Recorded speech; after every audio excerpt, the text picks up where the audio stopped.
반복되는 일상의 노선을 벗어나 타인의 교양에 올라타고 싶은 분들을 위해 준비했습니다. 본격 지식 생각 시선 투척 방송 개별 교양 환승센터 제9회 사건편 지금 시작합니다.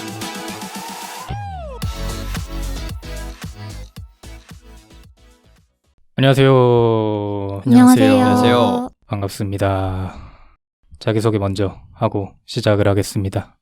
저는 국내 정치와 국제 정치와 기타 온갖 정치를 좋아하는 장빈둥입니다. 정치적이시네요. 오늘 특집이다만큼 네. 네. 네, 안녕하세요. 만물에 대한, 그 중에서도 자연에 대한 탐구심이 깊은 안블입니다. 세상 모든 마이너 감성과 비주를 관심 많은 허유생입니다.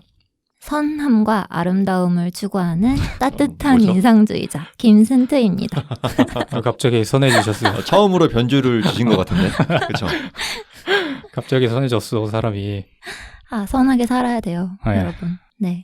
오늘은 근황은 잠시 접어두고 네. 할 얘기가 있어가지고 야, 예. 저희가 이제 첫 후원을 이제 두 분께서 예, 익명의 두 분이 익명인가? 익명 아닌 익명. 가오가이님과 그 닉네임을 또 불러드려야죠. 제가 적어왔어요. 네. 10873952님. 아, 제대로 불러드려야지 이게 좀. 아, 지금 뭡니까? 10873952님. 네. 이렇게 두 분이서 이제 거금 네. 10,000원씩이나 거금입니다. 거금. 네, 후원을 해주셨네요. 네. 네. 유독 그 고흐편에만 왜 고래는 같은 주에 했는데 왜 고래는 안 해주셨을까 좀 서운하긴 한데. 사실 제가 이거를 우연히 보자마자 이제 네. 아 이거 쓴트님 지인이구나. 저의 지인입니다. 네. 네. 가오가이님은 닉네임이 바뀌지 않는다면서 네. 난감해 하시더라고요. 좀 가오를 많이 추구하시는 분이신가 보네요. 네. 아니, 그 이게 래퍼 네임이잖아요. 그렇다고 하더라고요. 그런가요? 네. 전 몰랐네요. 난 그래서 이런 거를 좋아하실 분이 후원을 하실 리가 없는데. 그것도 고흐편에 그쵸? 그러네. 랩과 이제 미술이 접점이 별로 없는데. 승트님께서 뭔가 압박을 넣으신 게 아닌가. 아닙니다. 전혀 아닙니다. 아, 그런가요? 네. 그래서 굉장히 신기했는데 네. 네. 맞더라고요 지인이. 맞아요. 아 감사합니다. 감사드립니다. 좋은 아, 지인을 두셨네요. 너무 감사합니다. 이게 아마 좀 특이한 경우긴 할 텐데 댓글보다 먼저 이제 후원. 근데 그 후원에 대해서 우리조차 아무 반응이 없어. 아니 뭐 감사합니다 뭐 이런 거라도 써드려야 되는 거 아닌가 싶은데. 그거를 그 두 개만 덩그러니 후원이 이렇게. 해본 적이 없어서 어떻게 해야 될지 모르겠어. 그러니까요. 맞아요. 저희가 좀 아직 미숙하니까 그런 것도 좀 천천히 네. 레퍼런스를 만들어 나가겠습니다. 네. 제가 고민을 해서 가장 감사할 수 있는 방법으로 댓글을 이렇게 달아볼 건데 네. 아마 승트님이 달게 되지 않을까. 네. 아, 빈둥님이 준비하셔야죠. 근데 아직까지는 댓글이 없잖아요 저희가. 네. 네. 아직 수줍으신가 봐요 다들.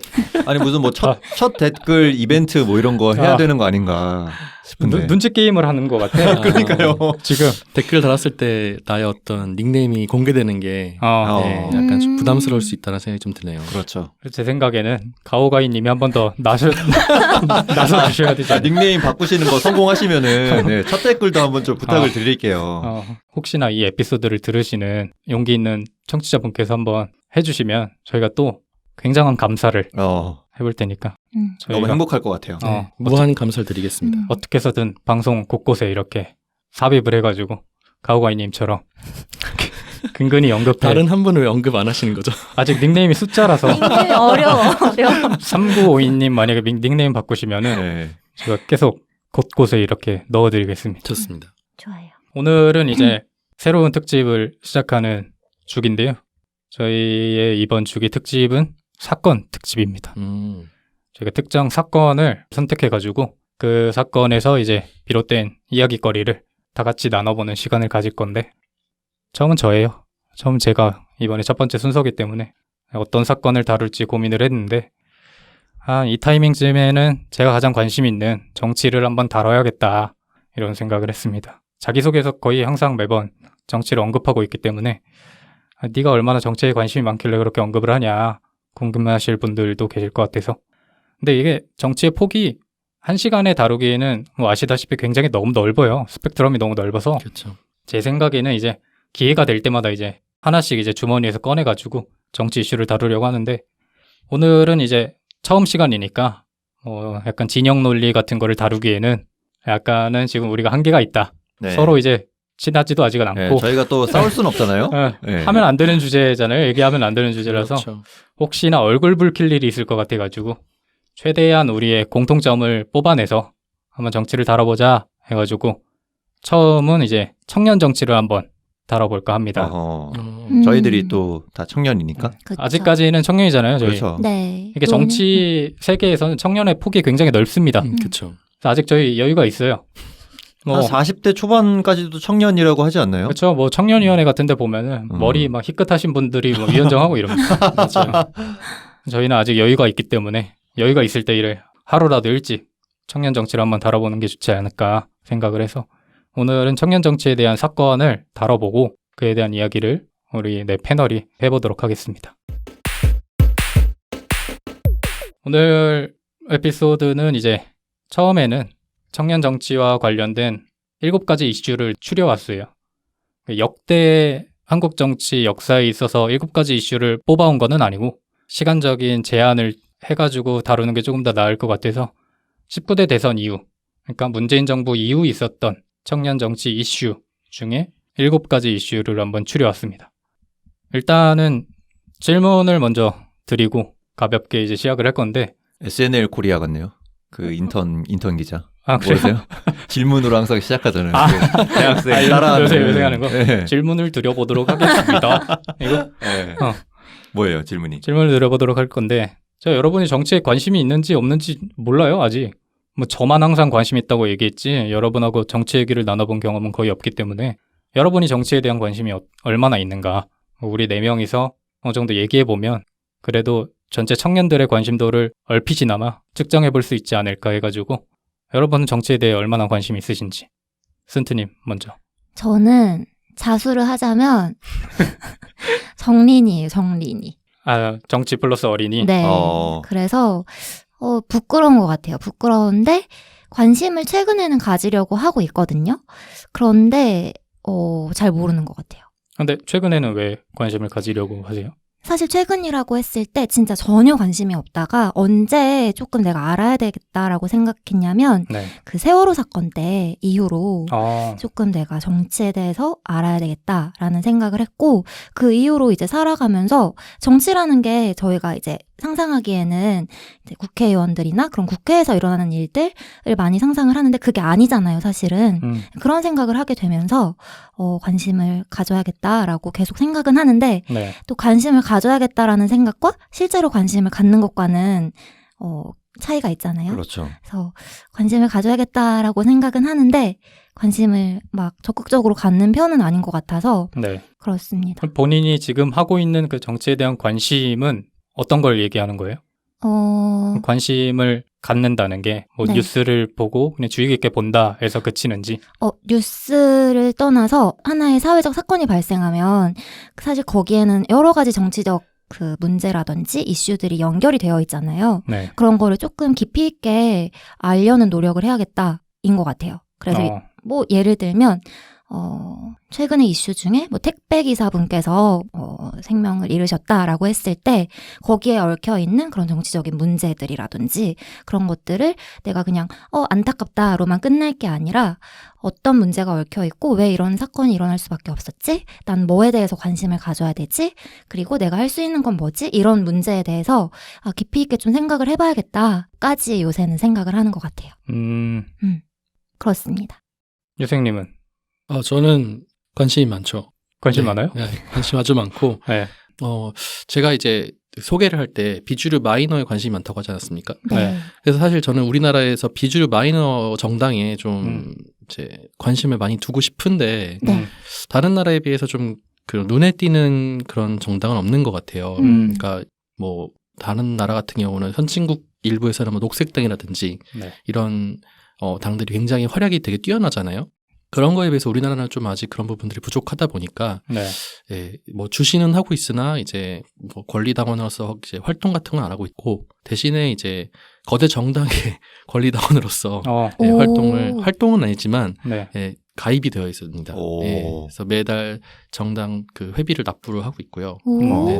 연말정산에 공제가 되나요? 그렇지 않나요? 네, 공제돼요. 네. 기부금인가요? 일종의 그러면은 그 권리당원으로 등록하신 거는 네. 그 당에 대한 뭐 호감도도 이렇게 작용을 한 거예요? 아니면 그냥 단순히 정치에 대한 관심의 또 다른 일부의 활동이라고 생각을 하신 거예요? 네. 호감도는 당의 호감도라기보다는 네. 당에서 활동하시는 그 어떤 몇몇 국회의원 분들의 활동이 눈에 띄고 참 괜찮다라는 생각에 예, 그런 의미에서 너무 궁금한데요. 어느 당인지? 저도 너무 궁금한데? 비밀로 딱 말해주세요. 보면 알죠. 딱 보면 알아. 아, 딱 보면 알아요. 그래요? 매력적으로 왜 맛있지 모르겠지? 않을까. 네. 궁금한데? 네네. 그래서 알겠습니다. 그런 상태입니다. 음. 그렇다고 제가 근데 권리당원으로서 막 활동을 하고 있거나 네. 이러진 않습니다. 사실은 어. 제 생업이 바빠서. 우리 저는 부르님.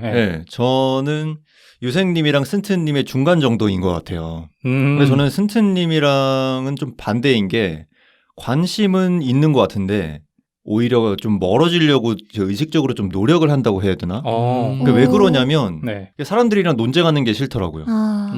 그래서 저는 막 어떤 뭐 단체방 이런 데서 어떤 미시적인 정치 사건에 대한 얘기가 나오잖아요. 네. 뭐 거시적인 거 말고 정책이나 뭐 이런 얘기 말고 되게 미시적인 얘기들이 나올 때 저는 그냥 입을 다물어요. 아무런 의견 개진을 하지 않아요. 왜냐하면 제가 의견이 설령 있어서 꺼낸다 하더라도 그 네. 사람들이 설득되는 거는 불가능할 뿐더러 물론 반대의 경우도 마찬가지고 제가 설득되는 것도 거의 불가능하다고 생각이 되고 그렇게까지 논쟁할 필요가 있나 어차피 각자의 생각이 있을 텐데 뭐 이런 생각도 있고 네. 하나 여쭤볼게.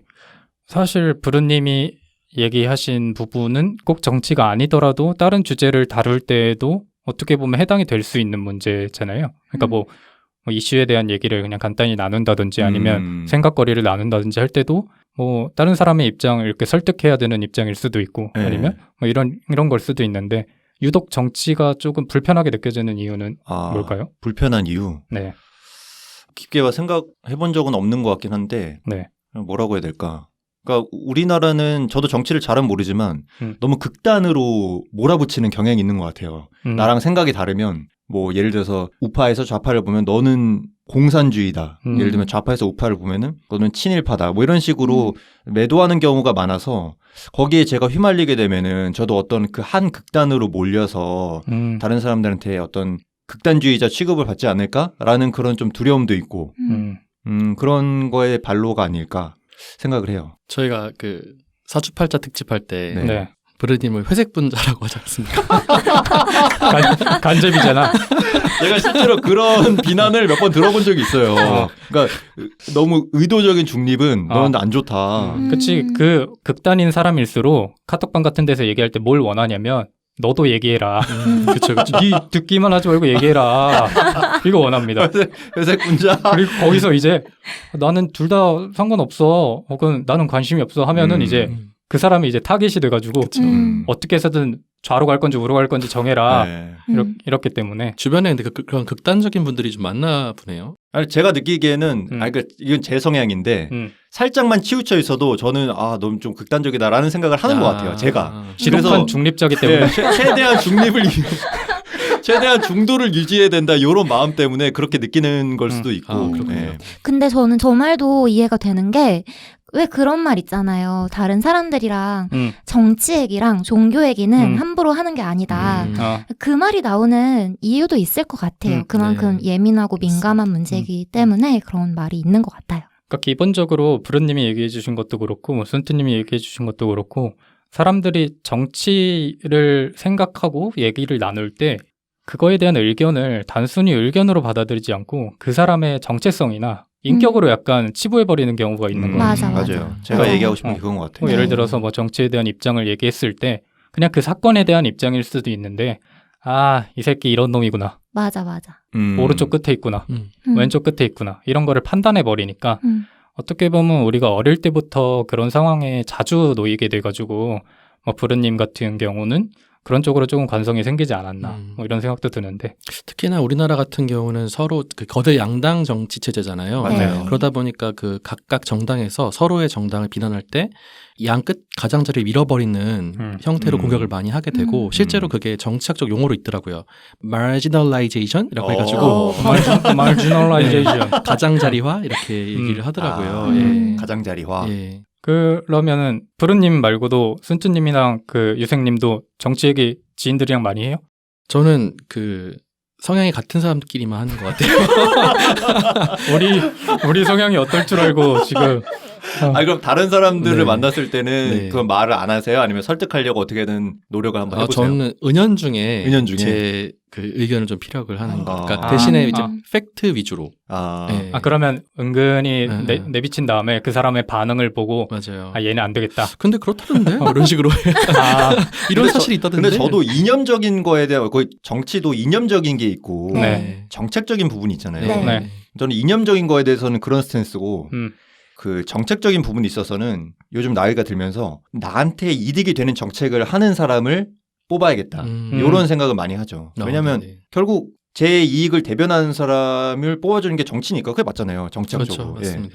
그래서 어떤 정책이 나한테 도움이 될 수 있을까? 이런 걸 요즘은 좀 생각하는 것 같아요. 기본적으로 나이가 들면서 사람들이 사회생활을 하고 경험을 하다 보면 자연스럽게 브로님처럼 생각이 맞아, 바뀌는 맞아. 경우가 많아요.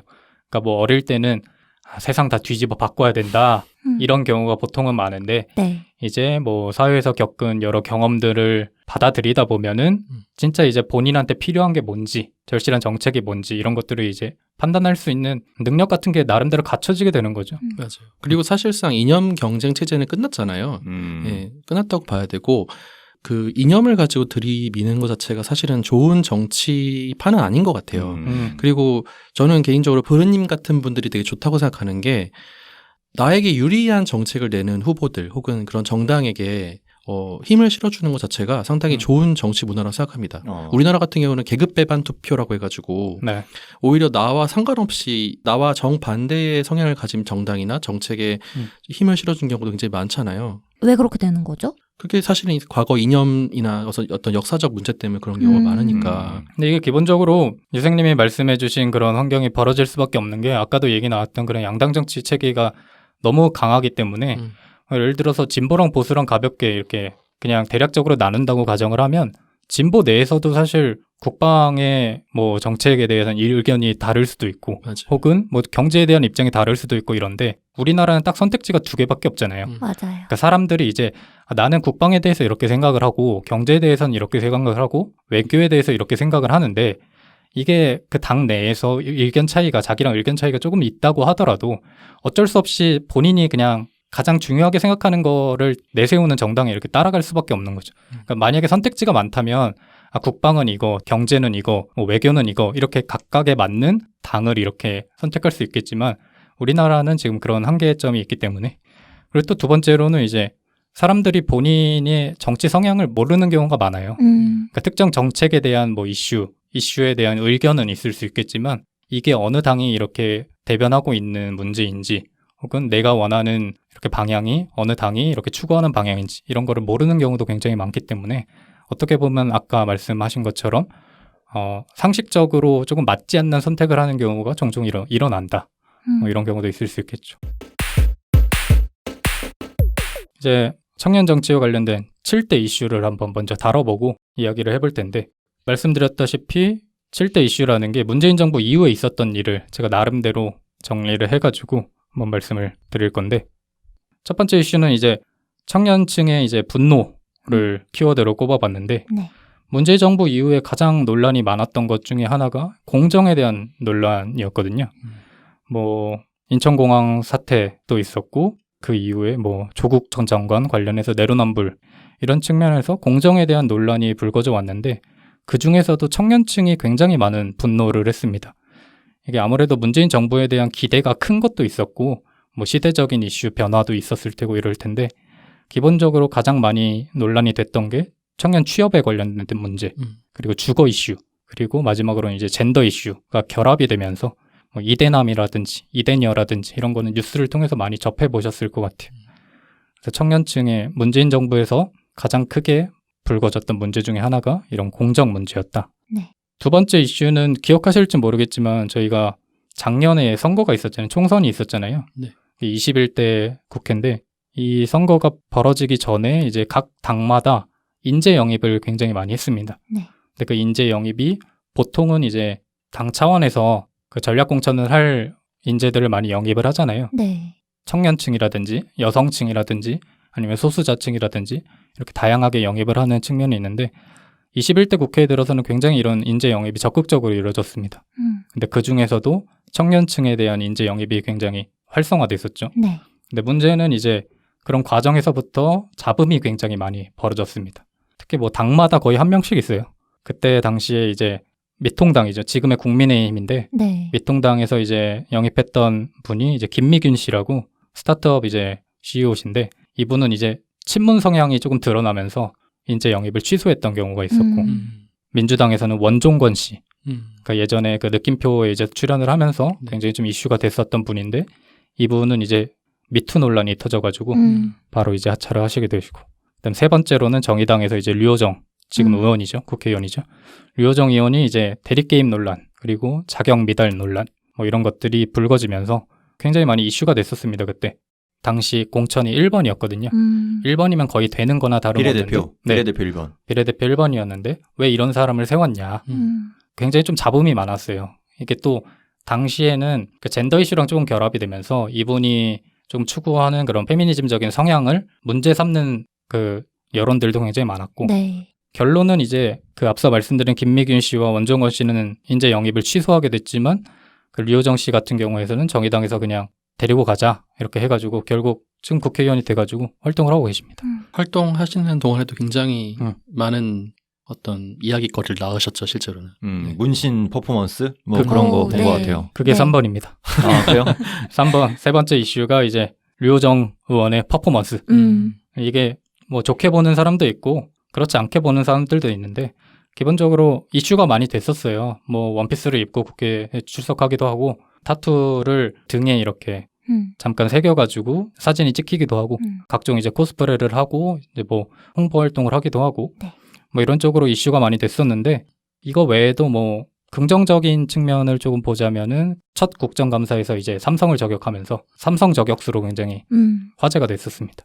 그리고 뭐 꾸준하게 이제 소외층에 대한 관심을 드러내고 있고 이거에 대한 인터뷰나 정치 활동 같은 거를 많이 하고는 있는데 뭐 처음부터 사람들이 이제 자격 논란을 기본적으로 깔고 가다 보니까 이게 국회 활동과 연관이 없더라도 꾸준하게 이렇게 논란이 많이 생기고 있습니다. 네. 그 비단 아까 말씀드린 그런 문제뿐만 아니라 보좌관에 대한 해고 문제라든지 뭐 아니면 기성 정치인과의 갈등 문제라든지 이런 것들이 추후에 조금 많이 이슈가 되면서 류호정 의원에 대한 사람들의 호감도가 약간 극과 극으로 나뉘는 것 같아요. 처음은 조금 아쉬웠지만 잘하고 있다라고 평가하는 사람이 있는 반면 처음부터 그냥 잘못된 선택이었다 이렇게 아직도 보는 사람들도 있고 네. 네 번째는 이제 기존 정치인들의 표심 잡기 전략입니다. 그러니까 이번 문재인 정부 이후에 가장 뉴스에 많이 언급됐던 단어 중에 하나가 MZ세대가 아닌가 이런 생각을 하거든요. MZ세대의 표심을 잡기 위한 기존 정치인들의 노력이 아주 가상할 정도로 장난 아니었어요. 그만큼 지금 청년층의 분노가 네. 많이 높아져 있는 상황이고 그 표심을 잡아야지 향후 대선 전국에 유리할 거라는 판단이 선 거겠죠. 그렇죠. 네. 살아남기 위한 전략이죠. 네. 지금 문재인 정부가 들어서고 나서 크게는 이제 총선이 작년에 있었고 그 다음에 재보궐선거가 올해 있었잖아요. 그 두 번의 선거에서 이제 출마한 각종 정치인들이 이제 거의 뭐 별짓을 다 했습니다. 저 그 틱톡 봤어요. 아니 근데 그건 좀 눈꼴 사나운 수준이더라고요. 네. 막 억지 틱톡을 하는 것 같은 느낌. 틱톡에서 이제 롤린 추고 뭐 쇼미더머니. 아니 그게 청년층한테 어떤 긍정적인 효과가 있을까? 저도 이 컨셉 잘못 잡았다. 이거 아니다. 주변에 정책 보좌관들 있을 거 아니에요. 기획하는 사람들. 이렇게까지밖에 생각을 못하나? 라는 생각이 들더라고요. 하지만 저는 약간 그림이 그려지거든요. 국회의원 분들이 네. 보좌관 분들한테 뭐 요새 뭐 틱톡이 좀 핫하다던데 이러면서 하면은 보좌관 입장에서는 그거를 뭐 무시할 수가 없잖아요. 그럼 보좌관 입장에서도 좀 억지로 기획한 측면이 있을 것이다. 그럴 수밖에 없는 성격이지 않나. 하긴 그렇겠네요. 그러니까 이게 그 보좌관의 구조를 보시면 맨 밑이 이제 인턴들이 있어요. 국회 인턴들을 대학생들이 보통 하는데 보통 이렇게 얘기하겠죠. 너네들 요새 뭐 좋아하니? 이런 거 합니다. 그럼 나도 한번 해볼까? 근데 분명히 아마 인턴들도 이거 아니라고 마음속으로는 생각을 할 텐데 그게 있어요. 그 위에서 꽂히면 무조건 시키는 거 있잖아요. 뭔지 알겠네. 의원님 이거 아닌 것 같습니다. 그 대학생 인턴이 어떻게 이렇게 얘기를 해. 맞아. 그리고 이게 윗사람들이 보기엔 되게 나름대로 힙해 보인단 말이야. 그렇죠. PC방 가서 게임하고. PC방 가서 막 게임하는 거 보여주고 뭐 번거지 쓰고 랩하고 이런 게 근데 이게 웃긴 게 몇 년 전만 하더라도 이게 굉장히 조금 잘 먹혔어요, 이게. 그러니까 왜냐면 하는 사람이 거의 없었고, 예를 들어서 이번에 되게 진짜 꼴사납다고 얘기를 들은 사람 중에 한 명이 정세균 전 총리거든요. 아, 래퍼? 래퍼 하신 분? 랩하고 막 쇼하는 걸 보고 이제 댓글이 무슨 악플이 노망이다 뭐다 막 이랬는데 실제로 이분이 갑작스럽게 이렇게 한 게 아니에요. 제가 아직도 기억나는 게 몇 년 전에 이제 인스타에서 네. 이분을 약간 세균맨 이름을 좀 따가지고 세균맨처럼 이렇게 코스프레를 해가지고 그 국회 일상 같은 거를 인스타에 이렇게 올렸는데 이게 네. 화제가 된 거예요. 그러니까 긍정적으로. 그때만 하더라도 국회의원들이 SNS 활동을 그렇게 유쾌하게 하지를 않았어요. 그래서 사람들이 아, 이 사람한테 이런 유쾌한 면이? 이러면서 막 좋아요 달리고 화제되고 이랬었거든요. 근데 이제 워낙 이제 청년층들의 분노가 많이 쌓였고 그리고 약간 그 시선 자체가 바뀐 거죠. 그렇게 네. 이용하려는 게 뻔히 보이니까. 아, 그게 어떻게 보면 때와 장소를 잘못 찾았다의 느낌도 되겠네요. 뭐 청년들이 여유가 있고 괜찮을 때 하면 그래 뭐 너 잘한다 재밌다 우리랑 가까워지려고 하는구나 이렇게 좋게 봐줄 수 있는데 안 그래도 화나 있는데 그치. 자 청년들 위로 받으세요 하면서 뭐 롤링을 쳐. 그러면은 당연히 더 열이 받는 거죠. 뭐. 그리고 그런 행위에 상징성이 있잖아요. 그러니까 그런 행위를 해서 호응을 얻는다는 거는 이 사람이 좀 다른 사람인가? 또는 청년층을 대변할 수 있는 사람인가? 라는 기대를 하게 되는데 그 후에 행보를 보면 정책적인 측면에선 그게 아닌 거죠. 근데 그래 놓고 또 이제 청년층의 마음을 잡겠다고 그런 뭐 틱톡 춤추고 뭐 랩하고 이런 거를 하다 보니까 저렇게 쇼만 해놓고 우리의 원하는 정책을 펼쳐주지 않는다라는 인식을 하기도 하는 것 같아요. 제가 올해 봤던 뉴스들 중에 거의 제가 보통 노트북으로 뉴스를 보는데 노트북을 거의 부시고 싶었던 게 이제 그 롤린 추는 영상 보고 있어요. 이건 아니지 않나. 그렇죠. 그 행위에 아무런 의미가 없잖아요, 사실은. 네. 이런 생각도 해봤는데 이게 이제 4번째였습니다. 5번째는 이제 민주당 초선 오적이라 그래가지고 뭐 아시는 분도 계시고 모르시는 분들도 계실 텐데 재보궐선거에서 민주당이 참패를 했었잖아요. 서울시장하고 부산시장 선거에서 참패를 하고 나서 당 내부에서 이제 뭐가 문제냐 뭐 이런 얘기가 불거졌겠죠. 근데 이제 초선 의원 5분, 뭐 오영환 의원, 이소영 의원, 전용기 의원, 장경태 의원, 장철민 의원 이렇게 5분이 이제 기자들을 모여놓고 이제 성명을 발표를 합니다. 우리 당의 문제는 뭐 이거고 이런 게 잘못됐고 이걸 뼈저리게 반성합니다. 이런 거를 했는데 뭐 여러 얘기를 했지만 그때 가장 이슈가 됐었던 거는 조국 전 장관에 대한 입장이었어요. 그 전까지는 사실 민주당에서 조국 전 장관에 대한 비판, 건설적인 비판을 하는 그런 흐름이 거의 없었는데 네. 이렇게 선거가 참패를 하고 나서 초선 의원 5분이 이렇게 나서서 행동을 하기 시작한 거죠. 네. 문제는 이게 반응이 좋지가 않았습니다. 왜요? 누구한테 반응이 안 좋았어요? 그러니까 기본적으로 대중들한테? 뭐 대중들, 그러니까 친민주당이 아닌 일반적인 국민들 혹은 반대 성향들인 사람들은 애초에 관심이 없었고 네. 기본적으로 이게 당 내부에서 몰매를 굉장히 맞습니다. 네. 아, 왜 비판하냐? 그러니까 이유가 있어요. 그러니까 당 내부 이제 중진 의원들하고 그 대의원들이라 그러죠. 당에서 이제 입김을 좀 있는 분들은 너네들이 21대 국회 작년에 선거 때 어떻게 당선이 됐는데 그러니까 이분들의 논리는 너네가 말하듯이 진짜 조국 전 장관의 문제였으면 우리가 21대 국회 총선 때 이렇게 승리하지 못했을 거다. 근데 그때 너네들이 초선 의원으로서 비례대표로서 혹은 그 지역구에서 이렇게 혜택을 받아놓고 이제 와서 무슨 조국 전 장관의 문제가 잘못됐다고 얘기를 하는 거냐. 약간 이런 식으로 얘기를 한 거죠. 그래서 중진 의원들이 굉장히 화가 많이 났습니다. 그때. 되게 자격 없다 너네들. 네. 그러면서 막 실제로 문자 폭탄 같은 것도 많이 받았다고 해요.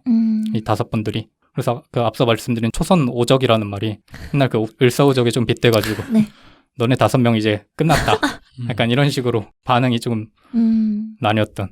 네. 그분들은 지금은 어떻게 지내고 있어요? 잘 지내고 계세요. 아, 잘 있어요? 네.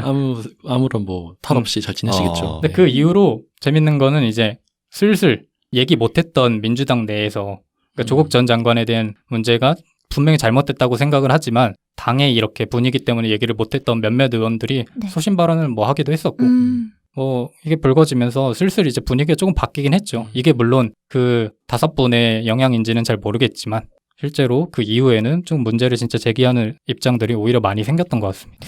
근데 저는 그것이 더 건강한 것이 아닌가라는 생각이 들어요.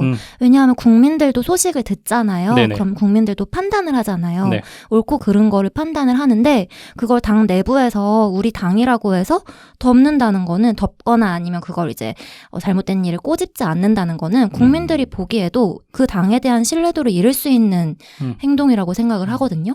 그 말씀하셨다시피 실제로 그 처음에 5분이 성명을 발표했을 때는 거의 관심이 없었어요, 사람들이. 네. 그러다가 왜 이슈가 이게 더 커졌냐면 그 민주당 중진 의원들이 비판을 하기 시작했다 그랬잖아요. 네. 당내 사람들이 일어서고 이러면서 이제 인터넷이 이제 난리가 났죠. 여론들이 이 새끼들 진짜 썩었구나. 진짜 이 정도인지는 몰랐는데 정말 썩었구나. 네. 약간 이런 식의 반응이 펼쳐지면서 그때부터 많이 비판을 많이 받기 시작했죠. 이제 6번째 사건은 다들 아실 거예요. 이준석 당대표. 네. 이거는 정치에 관심이 없는 분들이라도 다 뭐 들으셨을. 워낙 그쵸? 언론에서 난리를 쳤기 때문에. 맞아요. 헌정사상 최초의 30대 수장, 당대표 수장이고요. 뭐 이건 당은 교섭단체 기준이고요. 네. 굉장히 저는 충격을 많이 받았습니다. 제가 정치에 관심을 가진 이후로 그러니까 정치인분들이 뭐 세상을 떠난 이런 사건들을 제외하면 진짜 손가락에 꼽을 만큼 충격을 받은 사건이 아니었나. 그 정도인가요? 당시 경선 초반만 하더라도 아무도 될 거라고 생각을 안 했어요. 그렇죠. 아마 뭐 본인은 이제 방송에 나와서 나 진짜 될 거다 이렇게 얘기는 하긴 했겠지만 주변 반응은 이제 잘해봐야 이렇게 컷오프 통과되고 뭐 이 정도가 아니겠느냐 했는데 막상 이렇게 분위기를 휘어잡고 당선이 되는 모습을 보고 저는 진짜 놀랐습니다. 그렇게 될 수 있었던 동력이 뭘까요? 이 동력을 다루려면 거의 한 1시간 넘어가는데 그렇죠. 제가 진짜 이것만 사실 지금 7가지 사건을 다루잖아요. 네. 이거를 다 빼고 이준석 이 사건만 다룰까 고민을 하다가 네. 결국엔 좀 방향을 바꿨는데 이유가 굉장히 많습니다. 단 하나 뭐 한두 가지 이유 때문에 당선됐다고 그렇죠. 보기는 어렵고 굉장히 복합적인 사건인데 이건 나중에 한번 기회가 되면 한번 이준석에 대한 얘기를 한번 다뤄보는 것도 재밌을 것 같고 네. 좋습니다. 그리고 이제 6번째 이 이준석 당선 이후에 이제 7번째 사건이 터집니다. 기억하실 텐데 아마 박성민 청와대 청년비서관 사건이 이제 터지는데 공교롭게도 이게 이준석 당대표가 되고 나서 네. 청와대에서 임명을 해요. 이게 굉장히 좀 얘기가 많았죠. 크게 한 3가지 정도가 있는데 이게 박성민 청와대 청년비서관이 청년층을 대표할 수 있느냐 이 문제 그리고 과연 그만큼 역량이 있느냐 뭐 아무리 이게 별정직이라고 해도 1급 공무원하고 동급이라는 얘기가 뉴스에서 많이 퍼지면서 네.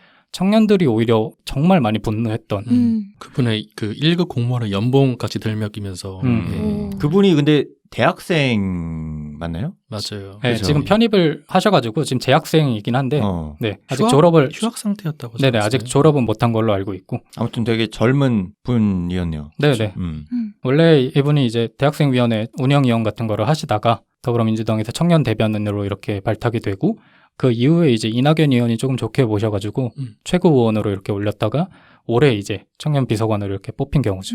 사실 이것도 방금 말씀드린 그 이준석 당대표 발탁과 더불어서 네. 얘기를 하면은 한 1시간, 한 5시간까지 갈 수 있는 문제인데 오늘은 뭐 7가지 이슈를 간단하게 이렇게 살펴보는 시간이기 때문에 네. 이 정도로 넘어가고 이 7대 이슈 중에 혹시 어떤 게 가장 기억에 남으셨는지? 저는 아무래도 이준석 당대표 당선. 그 프로님께서는 아까는 정치에 크게 관심이 없으신다고 했는데도 많이 기억에 남으신가 보네요. 그 매체가 얼마나 주목하느냐에 저는 그냥 따라가는 것 같아요. 그 흐름을. 아무래도 너무 많은 매체에서 이거는 뭐 혁명적인 사건이다. 헌정사상 유례가 없다. 네. 이렇게 얘기를 하면서 뭐 인터뷰도 엄청 많이 나오고 그러다 보니까 그냥 인물 자체가 화제가 됐잖아요. 네. 그래서 이게 진짜 우리나라 역사에서는 손꼽을 수 있는 사건인가 보다 하고 관심을 많이 가졌죠. 그리고 이준석이라는 그 사람 자체에 대해서도 관심이 갔던 것도 사실이고 이 사람이 뭐 하던 사람이길래 옛날에 박근혜 정부 때 발탁이 돼서 네. 뭐 그냥저냥 국회의원도 못 하시지 않았나요 아직? 3번 선거를 나가서 낙선이 있었고 근데 갑자기 이렇게 부상한 것 같은 느낌이 드는 거예요. 그래서 이게 뭐 때문에 이렇게 한 인물이 떠올랐다가 가라앉았다가 이러는 걸까? 정치 공학이라는 게 뭘까라는 생각도 해봤던 계기인 것 같아요. 실제로 브른님처럼 생각하시는 분들이 굉장히 많아요. 그러니까 이준석이 언제부터 이렇게 영향력이 있었냐 뭐 이런 얘기를 하시는데 이거를 그러니까 이해를 하지 못하시는 분들은 이제 지금 된 게 오세훈 시장이나 아니면 유승민 지금 후보나 이런 사람들을 등에 입어가지고 혹은 지금 20대 남자들의 약간 그런 젠더 이슈를 조금 등에 업어가지고 된 거 아니냐 이렇게 보는 사람들도 있는데 반대로 이제 이준석은 10년 동안 수많은 정치 경험을 쌓아왔고 네. 방송에서 인지도를 알렸고 네. 우리가 아는 것보다 훨씬 많은 사람들에게 영향을 미치고 있기 때문에 된 거다. 뭐 이렇게 보는 사람들도 있어요. 네, 네. 굉장히 이게 이준석을 어떻게 바라보냐에 따라서 조금 이슈에 대한 반응이 엇갈렸던 사건이기도 합니다. 저는 그런 의미에서 이준석 당대표 당선도 충격적이긴 했어요, 저도. 네. 근데 그것보다 더 충격적이었던 게 방금 마지막으로 말했던 네. 그 박성민 청년비서관 발탁이 네네. 왜냐면 저는 관심이 그렇게 많지 않았다고 했잖아요. 그런 측면에서 박성민 청년비서관은 전 처음 들어보는 이제 인물인 거죠. 방금 말씀하셨던 것처럼 이준석 대표는 전 TV로도 봤고 10년 전부터 박근혜 퀴즈로 입방아에 오르내리는 거를 많이 들어보면서 그래도 어떤 인물인지 대략적인 인물의 캐릭터를 잡아놓은 상태에서 네. 당대표로 당선이 됐대라고 했을 때 물론 충격적이긴 했지만 그 당에서 원하는 그 아이콘적인 이미지가 있었나 보다 라는 정도로 이해를 할 수 있었는데 이 박성민 청년 비서관 발탁은 갑자기 등장했대. 그런데 96년생이시래. 그렇게 어린 나이에 어떻게? 네. 청년 비서관 1급이래. 연봉 어마어마하대. 약간 이런. 때려 부셨어요? 모니터? 아니, 분노가 아니라 되게 충격적이었어요. 아, 의아했다. 어떻게 된 거지? 이 인물은 어떻게 살아왔길래 이 위치에 지금 올라간 걸까? 약간 그런 생각이 들었어요. 이준석은 그래. 얘는 이해가 된다 하는데 박성민은 이제 얘는 뭐야? 얘는 또 어디서 나타났어? 그러니까 분노 맞는 것 같은데? 보신 것 같은데? 특히나 그 박성민 비서관 같은 경우는 네. 이제 첫 정책이라고 해야 될까요? 그게 보호 종료 아동에 대한 정책이었는데 네네. 그 지원 정책 관련해가지고 뭐 올해 준비해왔다 어쩌고저쩌고 이런 얘기 있었는데 실제로는 까보니까 이미 뭐 보건복지부에서 법안도 이미 다 마련돼 있었고 수많은 전문가들이 붙어서 많은 논의가 있었음에도 불구하고 마치 자기 공인 것처럼 싹 가져가서 그것도 문제가 됐기 때문에 그 타이밍이 굉장히 애매했는데 그 청년 비서관이 되고 나서 한 얼마 뒤에 이제 언론에 이게 알려졌어요. 청년 비서관이 되고 나서 이런 걸 처음으로 제안을 했다. 이런 게 뉴스가 됐는데 그 당시에 굉장히 많은 비판 여론이 있었거든요. 그러니까 역량이 부족하다. 아무것도 모르는데 왜 저기 앉혀놓냐 이랬는데 네. 그 타이밍에 하필 이런 기사가 딱 나온다라고 하니까 사람들이 이거 보나마나 이분이 한 게 아니라 그냥 이슈를 좀 잠재우려고 하는 시도처럼 이렇게 사람들한테 비춰진 거죠. 그래가지고 오히려 더 논란이 됐었던 측면도 있었고. 저 같은 경우는 물론 그 브루님과 쓴트님께서 말씀해주신 그 사건도 상당히 충격적이었지만 네. 저는 인천국제공항 비정규직 정규직화 사건이라고 해야 될까요? 요게 사실 좀 충격적이었는데 첫 번째 다뤘던 청년들의 네네. 분노, 공정 문제. 네, 맞아요. 사실 근데 제가 충격을 받았던 포인트는 좀 일반적이진 않아요. 왜냐면은 저 같은 경우 이제 공공기관에서 일을 하고 있다 보니까 비정규직으로 일하시던 분들이 다시 정규직 된 걸 봤어요. 네. 그 기관도 네, 저희 기관도 수혜 기관이었군요. 예, 봤는데 사실 저는 그게 되게 나빠 보이지 않았거든요. 왜냐면은 그분들이 사실 꽤 오랫동안 기관에서 일을 하셨고 누구보다도 그 일에 대해서는 사실상 전문성을 가지고 계시고 물론 그게 누가 보기에는 뭐 행정 처리니까 그거 누구나 할 수 있는 거 아니냐 이렇게 생각할 수 있겠지만 사실 경험이라는 걸 무시할 수가 없잖아요. 그런 측면에서 당연히 그분들이 비정규직으로 있다가 계약 끝나면은 나가야 된다는 그 상황이 전 좋게 보이지 않았거든요.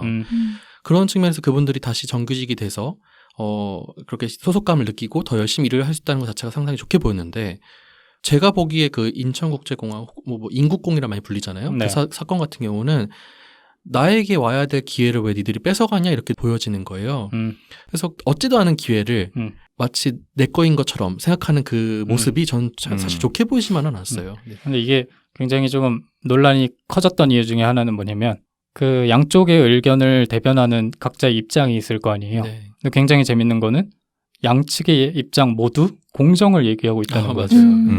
그러니까 찬성을 하는 쪽이든 반대를 하는 쪽이든 우리가 지금 얘기하는 게 공정인데 왜 이렇게 공정하지 못한 결정을 내리냐. 그렇죠. 너네 정부에서 과정은 공정하다고 했지 않느냐. 약간 이런 식으로 조금 목소리를 높이면서 굉장히 양쪽 다 공정을 말하는데 그 공정의 그 포인트가 다른 그런 측면 때문에 조금 이슈가 많이 됐기도 했었고. 이게 서로가 인터넷 여론이 좀 발달을 하면서 반대되는 입장의 사람들을 단체로 묶어서 악마화시키는 경향이 있는 것 같아요.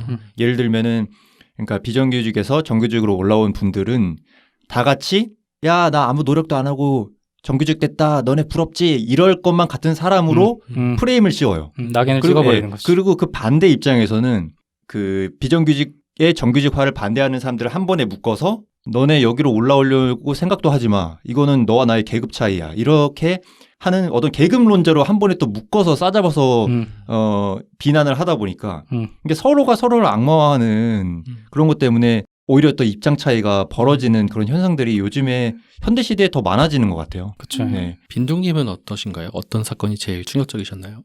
저 같은 경우에는 충격적인 거는 사실 이준석 당대표 당선이긴 한데 네. 가장 기억에 남는 거는 저는 류호정 의원의 퍼포먼스가 아닌가. 네. 최근에 그 킬빌 복장 입으시고 네, 맞아요. 킬빌이 이렇게 하시면서 전형적인 좀 포퓰리스트 같은 느낌이 이것도 좀 논란이 있습니다. 그럼 파경만 놓고 보면 옛날에 유시민 의원 젊었을 때 같은 느낌도 들잖아요. 그분이 근데 지금의 류호정 의원처럼 이렇게 젊진 않아가지고 그 당시에 그래가지고 약간 느낌이 조금 다르긴 한데 당시에 류시민 의원도 뭐 양복 안 입고 가고 막 저것만으로도 엄청난 화제가 됐었죠. 맞아. 백바지 입었다. 맞아. 아마 그 백바지군요. 아마 그 백바지가 청바지였나? 아무튼 뭐 아마 그 백바지나 청바지가 지금의 그 노란색 원피스를 만들지 않았나 류호정 의원이 싶기도 하고 굉장히 좀 재밌게 보고 있습니다 저는. 그 7대 이슈를 한번 나눠봤는데 이게 뭐 좋든 나쁘든 청년 정치인 혹은 청년층의 얘기가 예전에 비해서는 훨씬 더 정치권에서 화제가 많이 되고 있어요. 근데 문제는 이게 화제는 되고 있지만 실질적으로 정치권 전체를 놓고 보면은 이 청년층에 대한 이슈가 굉장히 극히 일부분입니다. 실제로 이게 통계를 조금 살펴보면은 21대 총선에 당선된 그 국회의원들의 평균 나이가 54.9세예요. 그러니까 이게 OECD 국가들 중에서는 최하위권인 걸로 알고 있고 네. 특히 이제 20대는 2명 계속 얘기 나왔던 류호정 의원과 민주당의 전용기 의원 이렇게 두 분이고 30대가 11분이십니다. 이게 유권자 비율로 따지면 그 40대 미만 그러니까 10대 후반에서 20, 30대 유권자 비율이 전체의 34% 정도가 돼요. 근데 이제 당선 비율로 따지면 4.3%밖에 되지가 않죠. 그러니까 과연 이 4.3%밖에 안 되는 청년 정치인들이 34%의 유권자들의 마음을 대변할 수 있는가? 이런 문제가 계속 불거지는 거죠. 그리고 이제 18년도에 이제 지방선거가 있었잖아요. 내년에 이제 지방선거 치러질 예정인데 네. 그 당시에서도 전체 당선자 중 만 39세 이하가 전체의 6%밖에 안 됐습니다. 그러니까 기본적으로 지금 국회나 지방의회를 구성하고 있는 청년층 자체가 현저하게 부족한 게 사실인 거죠. 네. 그럼 이제 왜 이렇게 청년 정치 참여율이 낮은가에 대해서 한번 생각을 해볼 필요가 있을 것 같아요. 혹시 뭐 평소에 이런 걸 생각해 보신 적 있으세요? 그러니까 왜 이렇게 국회에는 청년들이 적은가 혹은 지방의회에는 청년들이 적은가? 우리나라가 아무래도 나이를 좀 서열로 보는 경향이 짙은 나라잖아요. 동양권이기도 하고 그중에서도 더 심하기도 하고 그러다 보니까 어리면 경험이 그만큼 적은 사람이고 나이 든 사람에 비해서 좀 부족하다 어떻게 보면 그러니까 정치에 있어서는 그런 생각들이 투영이 되는 게 아닐까. 그래서 어떤 국회의원의 숫자로 결과로 나타나는 게 아닐까 싶기도 한데. 그러니까 사람들이 정치의 역량을 판단하는 기준 중 하나가 이제 나이가 될 수 있다. 독일 같은 경우는 초등학교 때부터 정치 수업을 하잖아요. 그리고 프랑스는 노사 협상을 이제 과목으로 넣어서 가르치는 걸로 알고 있고 실제로 그 기후 변화 때문에 기후 위기 때문에 독일의 어린 초등학생들이 나와가지고 시위를 하는 모습도 굉장히 인상적이었죠. 네. 우리나라는 사실 근데 그런 정치 교육을 하지 않잖아요. 네. 저는 교육의 부자가 가장 크지 않나 생각합니다. 맞아요. 기본적으로 그 유생님이 말씀하셨다시피 유럽 국가들을 보면은 10대 때부터 이렇게 적극적으로 정치 참여를 하곤 합니다. 근데 우리나라는 해도 이게 대학생 때 이것도 굉장히 일부분이죠. 뭐 학생회장의 선거에 나간다든지 그 당의 지역 청년위원회 혹은 대학생위원회를 이렇게 참여해본 사람이라든지 이렇게 극히 일부분만 이렇게 경험할 수 있는 그런 거기 때문에 실질적으로 청년들이 정치를 접할 수 있는 기회 자체가 굉장히 많지 않는 게 사실이긴 하죠. 저도 비슷한 생각을 하는 게 저를 당장 생각을 해보면 교육을 받을 때 네.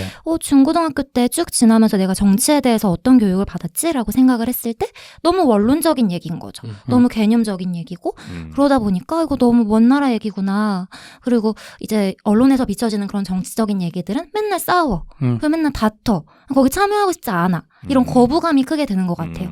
그런 상황에서 이제 사회를 보면은 너무 이념 갈등으로 보수와 진보를 구분해가지고 그들끼리 싸우고 있으니까 내가 사는데 아무런 문제가 없는데 사실은 아무 문제가 없는 게 아닌데 그냥 그때는 생각으로는 아무런 문제가 없는데 거기 참전하고 싶지 않다라는 생각이 커지는 게 그냥 자연스러운 과정이었던 것 같아요. 정치가 나의 일이라고 생각을 안 하게 되는 것 같아요. 나의 일이라고. 네, 그러니까 유생님이 말씀해 주신 사회 구조적인 문제도 있고. 네. 근데 저 생각이 상당히 위험하다고 생각을 하는 게 관심이 사실 없으면 없을수록 위에 있는, 그러니까 정치판에 있는 사람들은 그런 국민들을 주무르기가 쉬워지잖아요. 아무래도. 근데 그러다 보니까 이제 악순환이 반복되는 그런 사태가 발생하는 게 아닌가라는 생각도 들었고, 그래서 그 교육과정 안에 말씀하신 뭐 유럽이나 저는 또 보니까 핀란드에서도 그런 게 상당히 잘 돼 있다고 하더라고요. 그런 나라들을 좀 벤치마킹이라도 해서 그런 정책들을 가지고 와서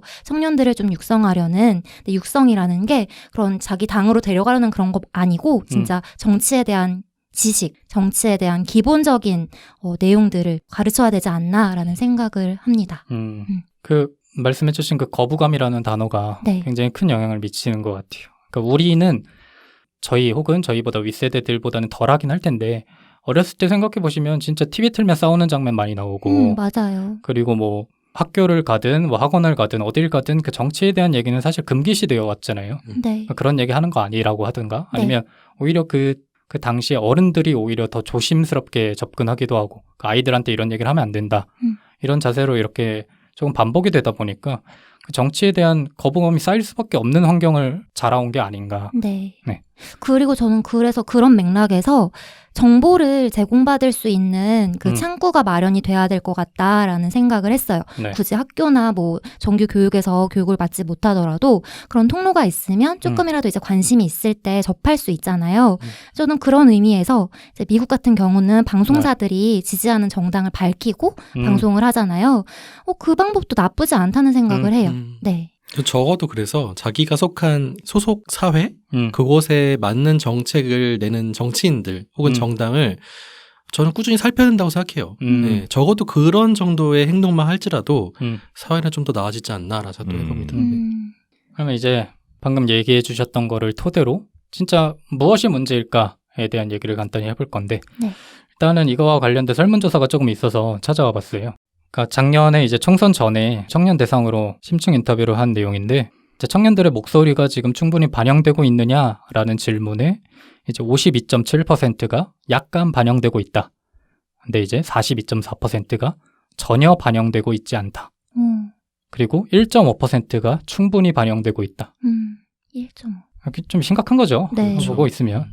이제 제대로 반영되지 않는 이유를 보니까 첫 번째로 이제 33.3% 국회에 젊은 정치인이 적기 때문. 저희가 이제 방금 얘기했던 그런 주제죠. 네. 두 번째로는 이제 27.2%로 정치인들이 청년에게 관심이 없기 때문에. 세 번째로 22.1%로 청년들이 정치에 관심이 없기 때문에. 그러니까 이게 뭐 구조적인 문제와 기성 정치인들의 문제와 청년들의 문제를 각각 다 어느 정도 비슷하게 공감을 하고 있는 것 같아요. 제대로 이것 때문에 제대로 반영이 되지 않는다라고 보고 있는 것 같고. 네.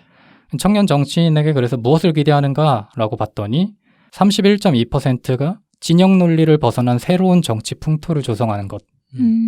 그리고 28.8%가 청년층을 위한 정책을 마련하는 것. 18.5%가 환경, 평화, 젠더 등 진보적 가치를 주도하는 것.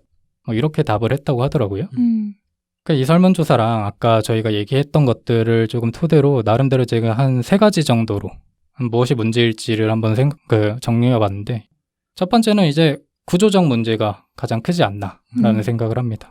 아까 순트님이 말씀해 주셨다시피 정보의 한계가 굉장히 커요. 그러니까 관심을 정말 깊이 가지지 않으면 이게 어떤 구조로 경선을 하고 어떤 구조로 공천이 되고 이런 구조 자체를 모르기 때문에 네. 애초에 청년층이 나도 정치 해볼까라는 생각이 있어도 정보를 얻기가 굉장히 쉽지가 않은 거죠. 다 내부적으로 이렇게 아름아름하는 경우가 지금까지는 많았기 때문에 이런 경우가 많고 구조적 문제 안에서 정보의 한계 다음으로는 기회의 한계의 문제가 있습니다. 그 진입 장벽이 굉장히 높습니다. 그 진입 장벽이라는 거는 보통 이제 청년 할당제 같은 거를 했을 때, 그러니까 인재 영입을 할 때 인재 영입을 그 당내에서 여러 추천을 받은 경우가 있고 직접적으로 육성을 해서 이렇게 청년들을 끌어오는 경우가 있는데 이 두 가지 모두 진입 장벽이 굉장히 일반적인 청년들한테는 높은 편이죠. 그러니까 기회의 한계가 있다는 점이고 구조적 문제에서 세 번째로는 현실적인 문제가 굉장히 큰데 국회의원 선거에 나가려고 하면은 기탁금이라는 걸 내야 됩니다. 네. 기탁금이라는 게 1,500만 원인데 이게 국회의원 선거는 1,500만 원이고 그다음에 광역의회, 기초의회 갈수록 가격이 조금씩 낮아지긴 하는데 네.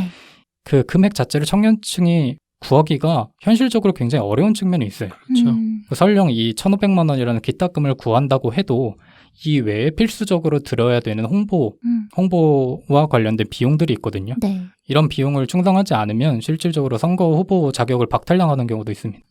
이 외에도 선거를 한번 나가게 되면 기회비용의 문제가 굉장히 크죠. 그러니까 여기서 한번 낙선을 하게 되면은 이게 취업 문제도 굉장히 심각한데 만약에 이렇게 정치에 발을 들여서 잘 되지 않으면 네. 돌아갈 곳이 없다는 문제가 굉장히 큽니다. 지금도 실제로 청년 정치인들을 보면은 전업으로 정치를 참여하는 사람은 거의 없고요. 네. 기본적으로 당선이 되기 전까지는 수없이 많은 뭐 부업이나 아니면 또 다른 직업을 이렇게 병행하면서 하는 경우가 많아요. 네. 그래서 이렇게 정보의 한계, 기회의 한계, 현실적인 문제, 이런 구조적인 문제가 있지 않나라는 생각을 해봤고 두 번째로는 이제 기성세대들의 잣대가 굉장히 큰 것 같습니다. 아직까지는. 그러니까 편견이죠. 아까 브루님이 말씀해 주신 것처럼 정치는 나이가 많아야 돼. 그러니까 단순히 나이가 많아야 돼라고 얘기를 하는 사람들도 있겠지만 나이가 많은 게 결국 경력이 많은 거고 경험이 많은 거기 때문에 모든 세대를 아울러서 이끌어가는 리더의 자리에는 그래도 어느 정도의 나이는 필요하다. 이렇게 보는 입장이 굉장히 좀 지배적인 것 같아요. 아직까지는. 또 간혹 가다 보면은 나중에 이런 분들 굉장히 많아요. 너는 기회가 많잖아 이러면서. 그러니까 이제 나이가 어느 정도 찬 정치인분들이 그래 양보를 한번 해줘라. 너는 이제 몇 년 뒤에 다시 한번 기회가 있고 나는 이제 끝인데 이런 게 은근히 굉장히 많다는 거죠. 이게 단순히 그 정치인, 기성세대 정치인들의 입장뿐만 아니라 유권자들의 측면에서도 이런 심리가 좀 반영이 되는 경우가 많아요. 네. 그리고 이제 세 번째 문제점은 이제 청년층의 자세인데 크게 이제 청년 정치인들의 자세와 그다음에 청년층, 일반 청년층의 자세로 조금 나눠봤는데 먼저 이제 청년 정치인들은 간혹가다 이제 청년 정치인들의 행보를 보면은 나는 청년이니까 나를 조금 이렇게 감안을 해줘야 된다라는 자세로 이렇게 활동을 하시는 분들이 계세요. 조금 잘못을 해도 그래도 제가 청년이니까 뭐 이런 자세들이 간혹 이제 여론들에게는 좀 부정적으로 비치는 그런 결과를 낳기도 하죠. 그리고 결과적으로 여론들이 그 청년 정치인에 대해서 가장 부정적으로 느끼는 점은 그 선거 때와 다르게 당선 이후에 이제 기존 정치인과 같아지는 모습을 볼 때 그렇죠. 네. 가장 박탈감을 느끼는 것 같아요. 그게 제일 큰 것 같아요. 그러니까 어떻게 보면 배신당한 느낌이죠. 네. 네. 먹물 속에 들어가면 똑같이 검어지는 거겠죠. 어쩔 수 없는 건가? 뭐 모르겠어요. 이게 어쩔 수 없는 문제인지. 그러니까 이게 내부적인 사정을 뭐 저도 정확히 겪어보진 않았지만 네. 그 앞서 말씀드린 그 청년 초선 오적의 느낌처럼 네. 당의 논리와 조금 반대되는 입장을 중진 의원이 냈을 때도 굉장히 조금 반발이 심한데 초선 의원, 그 청년 의원이 냈을 때 그거를 과연 감당할 수 있을까라는 생각도 많이 들긴 하는데 모르겠어요. 근데 아까 그 설문조사를 말씀드렸다시피 대중들이 원하는 거는 사실 그런 모습이 아닌 거죠. 청년 네. 정치인들한테. 그리고 이제 마지막으로 이제 청년층의 자세 중에서 우리 같은 일반적인 청년층 문제도 사실 이거를 벗어날 수는 없는 것 같아요. 네. 우리에게도 책임이 아예 없지는 않은 것 같다라는 생각을 좀 준비하면서 많이 했는데 간혹 보다 보면은 그 우리와 동년배인 청년층 정치인들한테 네. 오히려 더 엄격한 엄정한 잣대를 들이미는 경우도 간혹 있거든요. 그러니까 그게 문제인 거는 사실 얘기해 볼 필요가 있는데 네. 이게 있는 것 같아요. 그러니까 기성세대 정치인들이 하는 잘못은 그런가 보다 원래 저랬으니까 라고 생각하는 반면 젊은 정치인이 특정한 잘못을 했을 때는 쟤 별것도 아닌 것 같은데 저기에서 저렇게 문제만 일으킬 거면 이게 청년층을 괜히 뽑았나 약간 이런 생각도 많이 하시는 것 같고 이거를 근데 물론 일반적인 사람들도 청년 정치인들을 보고 그렇게 생각하지만 제가 생각할 때는 청년층의 유권자들이 오히려 더 엄격하게 보지 않나. 뭐 이런 것도 청년 정치인들을 약간은 조금 주눅들게 하는 그 입지를 좀 좁게 하는 영향이 있는 것 같기도 하고 그리고 또 다른 청년층의 문제로는 이제 아무래도 무관심 문제가 가장 크지 않나. 네. 그러니까 물론 지금의 세대, MZ 세대들은 정치에 대한 관심이 많이 커지긴 했지만 그래도 아직까지는 다른 연령층에 비하면 현저히 조금 관심도가 적은 게 아닌가.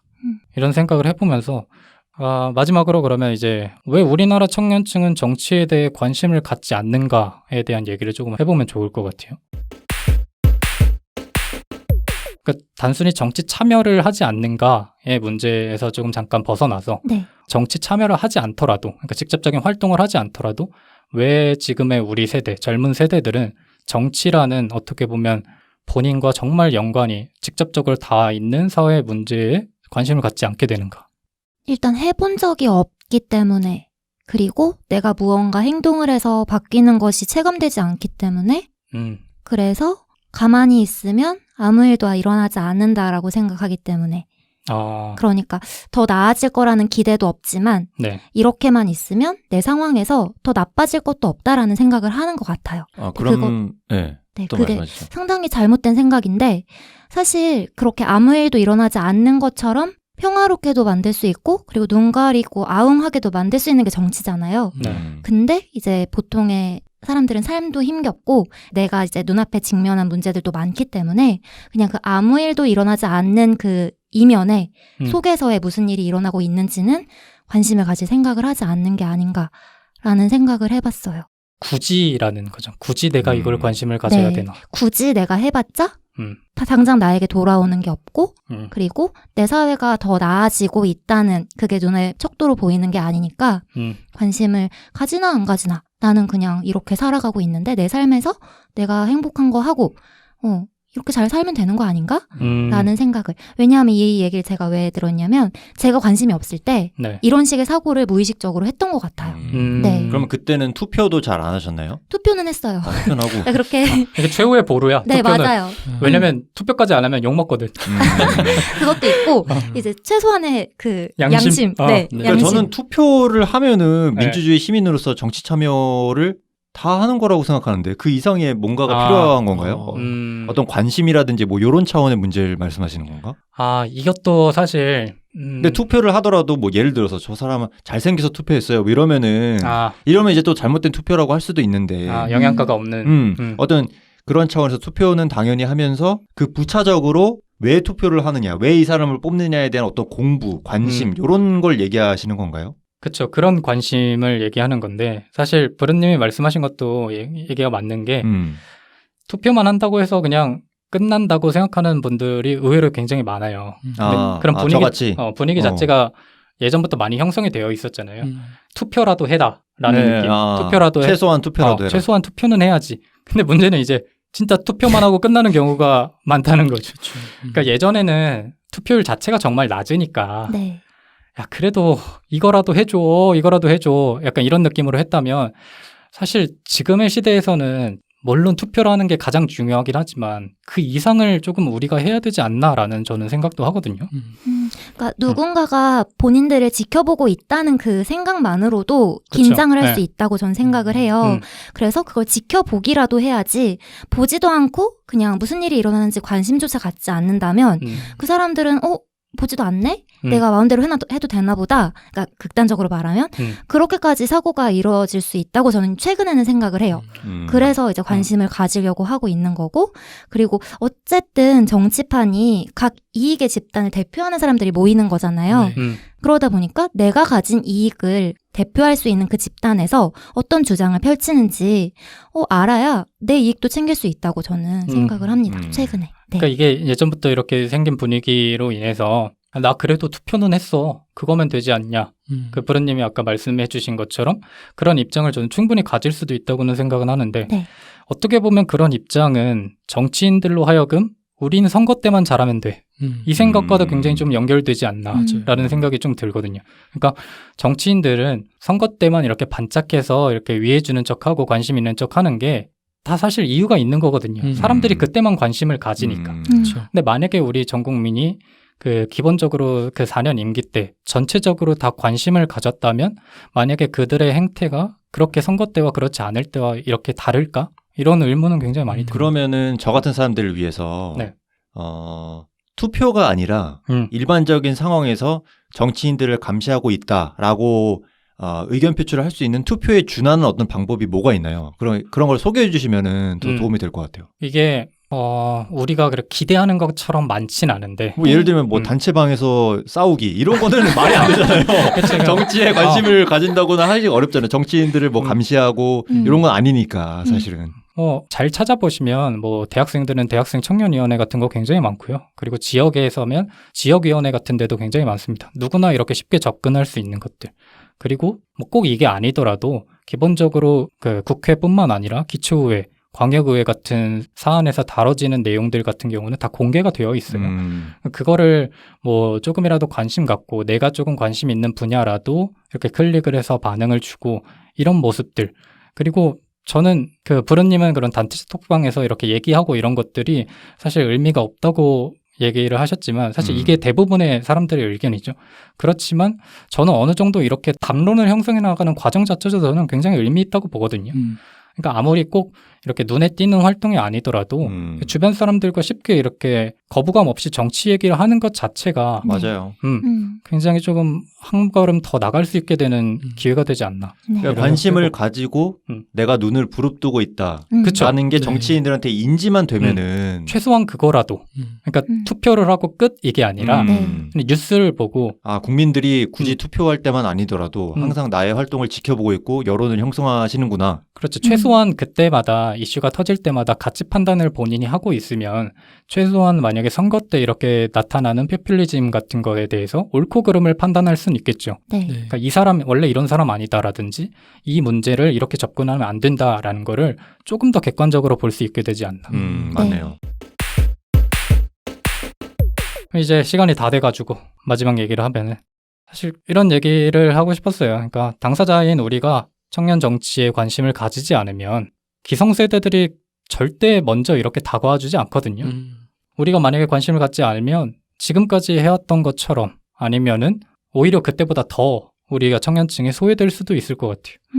그래서 이게 관심을 갖지 않으면 말씀드렸다시피 옳고 그른 것을 판단하는 능력이 사라지게 되고 어떻게 보면 늘 그래왔듯이 우리가 선거철에만 나오는 그런 이빨린 정책들에 속아 넘어가기가 굉장히 쉽지 않나. 그래서 이런 행위들이 반복되는 것을 막기 위해서는 우리가 이렇게 평소에도 저희가 이렇게 대화 나눈 것처럼 적극적으로 우리들이 관심을 갖는 게 굉장히 큰 변화를 이끌 수 있지 않을까 생각하면서 오늘은 마무리할 텐데 조금 얘기할 게 더 많을 것 같은데 좀 아쉽긴 하네요. 맞아요. 나중에 제가 기회가 된다면 이제 또 내년에 굉장히 큰 선거가 2번 있지 않습니까? 네. 초에는 이제 대선이 있고 중순에는 이제 지방선거가 있는데 저희 뭐 대선 특집 한번 가나요? 이런 타이밍에 한번 맞춰서 그때는 진짜 뭐 격렬하게 토론하는 거예요. 다 내려놓고 두 주먹만 가지고 한번 얘기해보는 걸로 이제 저 원투펀치 이렇게 해가면서 얘기해보는 걸로 하고 오늘 그러면 격딘 얘기해주셔서 감사하고 오늘 에피소드는 여기서 마치겠습니다. 고생하셨습니다. 네, 수고하셨습니다. 감사합니다. 수고하셨습니다.